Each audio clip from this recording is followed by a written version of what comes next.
Assalamualaikum warahmatullahi wabarakatuh. Baiklah, di sini kami dari kelompok 5 ingin mempresentasikan atau menjelaskan materi kami, yaitu tentang kaidah 3 atau kaidah tentang kepemilikan dalam ekonomi Islam. Baiklah, yang pertama akan dijelaskan oleh saya sendiri, yaitu tentang pengertian tasaruf. Tasaruf adalah segala sesuatu yang bersumber dari kehendak seseorang dan syara, menetapkan atasnya segala sebab akibat, hukum, atau hak dan kewajiban. Menurut Mustafa Az-Zarqah, tasaruf memiliki dua bentuk. Yang pertama yaitu tasaruf fi'liyah atau perbuatan. Jadi tasaruf fi'liyah adalah suatu perbuatan yang dilakukan manusia dari tenaganya atau badannya. Contohnya itu seperti mengelola tanah yang tandus. Yang kedua adalah tasaruf qauli atau perkataan. Tasaruf qauli juga terbagi dua bentuk, yaitu yang pertama tasaruf qauli akli, yaitu suatu yang dibentuk dari dua ucapan dua pihak yang saling berkaitan, yaitu dengan mengucapkan ijab dan qabul. Yang kedua tasaruf qauli ghairi akli, merupakan perkataan yang tidak bersifat akad atau tidak ada ijab dan qabul. Perkataan ini ada yang berupa pernyataan dan ada yang berupa perwujudan. Perkataan yang berupa pernyataan yaitu pengadaan suatu hak atau mencabut suatu hak, seperti ikrar wakaf, ikrar talak, dan pemberian hadiah. Kemudian pernyataan yang berupa perwujudan yaitu dengan melakukan penuntutan hak atau dengan perkataan yang menyebabkan adanya nisbat hukum, seperti gugatan, pengakuan di depan hakim, sumpah, dan lain-lain. Materi berikutnya yaitu tentang makna dari isi kaidah, di mana isi kaidah tersebut berbunyi la zuzu li ahadin ay yatasarrafa fi milkil khairi bila izni, yang artinya tidak dibolehkan bagi siapapun untuk melakukan tindakan hukum terhadap benda atau hak milik orang lain tanpa izin pemiliknya. Adalah tidak diperbolehkan atau tidak halal bagi siapapun juga untuk melakukan tasaruf atau tindakan hukum seperti melakukan akad jual beli dan lainnya terhadap benda atau hak milik orang lain tanpa izin pemiliknya, baik tasaruf qauli perkataan maupun tasaruf fi'li perbuatan, seperti melakukan akad jual beli benda orang lain atau menyewakan benda orang lain atau milik teman yang berserikat dengannya, selama semua tasaruf tersebut tidak mendapat izin terlebih dahulu atau restu yang didapat belakangan, sehingga jual beli yang dilakukan itu tanpa izin itu rusak, maka ia harus bertanggung jawab, karena milik orang lain adalah sesuatu yang terjaga kehormatannya. Kehormatan ini tidak boleh dirusak dengan melakukan tasaruf tanpa izin pemiliknya, baik izin yang jelas atau tidak jelas.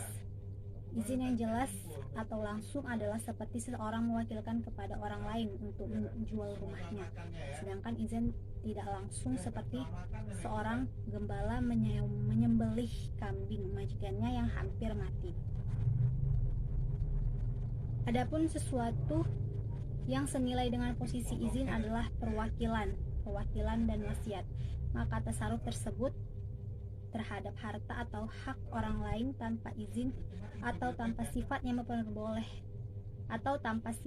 memperbolehkannya adalah haram menurut syariah Islam, dan tasaruf itu batal secara hukum.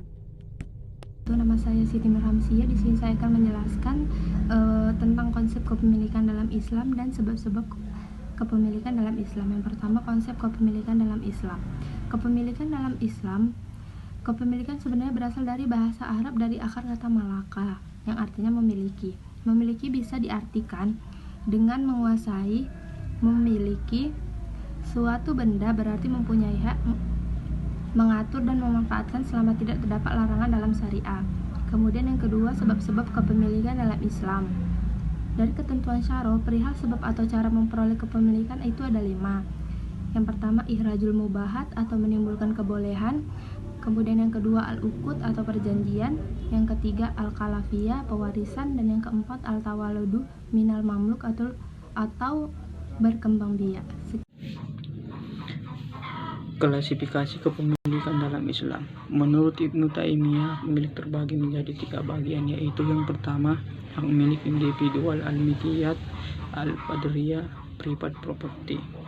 Hak milik individual, tentang akuisisi hak milik secara individual.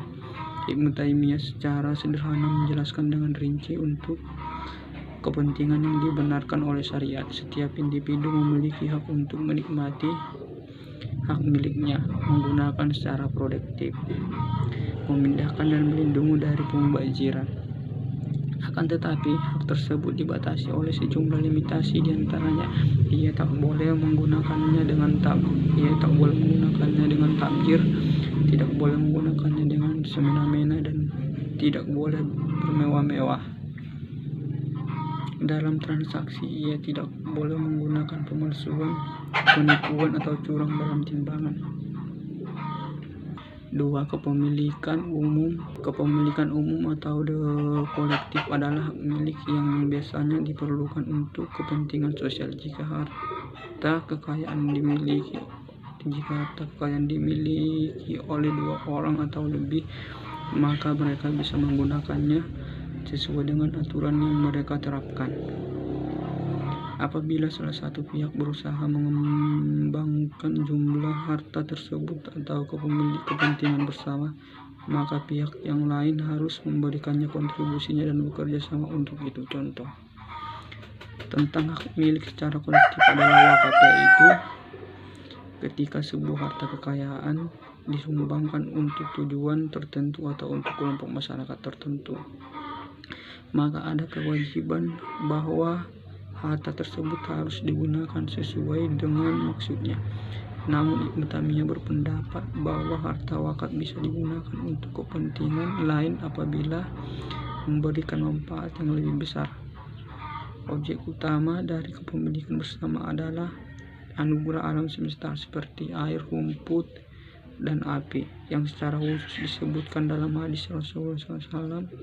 Salah satu alasan dari keharusan kepemilikan kolektif terhadap objek-objek alam itu adalah karena semua itu diberikan oleh Allah.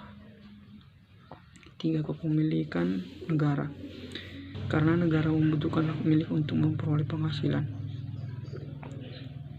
misalnya untuk menyelenggarakan pendidikan, memelihara hukum, menjaga keamanan dan dalam negeri, melindungi kepentingan masyarakat, dan lain sebagainya. Aplikasi kaidah terhadap masalah ekonomi Islam dalam perbankan syariah. Di antara contoh aplikasi kaidah ini dalam fikih muamalah adalah bahwasanya masing-masing anggota perseroan atau perserikatan milik bersama dianggap sebagai orang lain, berkaitan dengan hak milik perseorangan tersebut. Oleh karena itu, masing-masing anggota bukanlah wakil temannya, sehingga tidak boleh mentasarufkan bagian temannya kecuali telah mendapatkan izin dari teman kongsinya, apalagi orang lain yang tidak punya bagian hak suatu benda dalam perkongsian. Oleh karena itu, jika ada yang menjual atau menyewakan benda milik orang lain, maka jual beli dan sewa tidak sah. Contohnya, mentasarufkan hak orang lain adalah seperti seseorang yang mengaku sebagai wali anak yatim agar ia bisa mentasarufkan harta anak yatim tersebut, atau mengaku sebagai calon pengantin perempuan agar punya hak menikahkannya. Sedangkan contoh aplikasi kaidah ini dalam bidang perbankan syariah sebagaimana yang dipatwakan oleh DSN adalah sebagai tentang pasar modal dan pedoman umum penerapan prinsip-prinsip syariah di bidang pasar modal.